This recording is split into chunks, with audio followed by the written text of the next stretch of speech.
કચેરીમાં લાગી આગ। કલેક્ટર કચેરીના બીજા માળે અચાનક આગ લાગતા અફરાતફરીનો માહોલ સર્જાયો।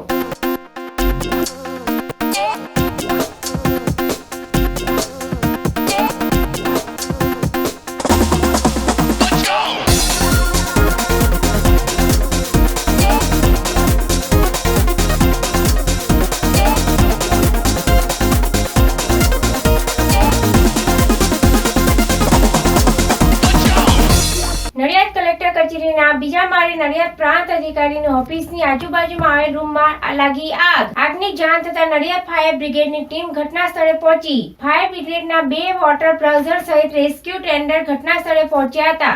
રૂમમાં રાખવામાં આવેલ કાગળો સહિત અન્ય માલસામાનને નુકસાન। ઘટનાની જાણ થતાં ખેડા જિલ્લા નાયબ કલેક્ટર અને નડિયાદ પ્રાંત અધિકારી, નડિયાદ નગરપાલિકાના ચીફ ઓફિસર સહિત કલેક્ટર કચેરીના અધિકારીઓ કલેક્ટર ઓફિસ દોડી આવ્યા। સાથે નડિયાદ એમજીવીસીએલની ટીમ પણ આવી પહોંચી હતી।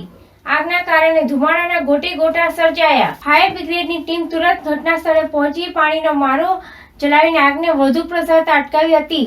નડિયાદ ફાયર કંટ્રોલ રૂમને મેસેજ મળેલ કે નડિયાદ ડબાણ રોડ પર આવેલ કલેક્ટર કચેરીમાં કંઈક ધુમાડા જેવું દેખાય છે, જેથી તાત્કાલિક અમો 2 વોટર બાઉચર તેમજ રેસ્ક્યુ ટેન્ડર લઈ અને તમામ ફાયર બ્રિગેડની ટીમ સાથે અહીંયા આવી અને સ્થળ પર જોતા ધુમાડો ખૂબ જ હતો, જેથી બારી બારણા દૂર કરી અને કંઈક કાગળ સળગેલા હતા એને પાણીનો મારો મારી બુજાવી દીધેલ।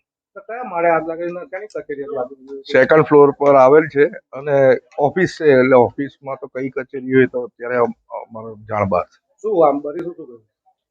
ઓફિસમાં તો ફાઇલો હોય, જનરલી ફાઇલો ને એ જ સળગેલું હોય। તમારે કેટલા વ્હીકલ અહીંયા આગળ ઘટના સ્થળે પહોંચ્યા? 2 વોટર બાઉચર લઈને આવ્યો હતો અને બારી ધુમાડો ખૂબ જ મોટા પ્રમાણમાં હતો, એટલે ઇમરજન્સી રેસ્ક્યુ વ્હીકલ પણ સાથે લઈને આવ્યો હતો। હાલમાં કોણ અધિકારીઓ હતા? અત્યારે અમારો ફાયર બ્રિગેડનો તમામ સ્ટાફ હાજર છે, અમારા ચીફ ઓફિસર નગરપાલિકાના એ પણ હાજર છે।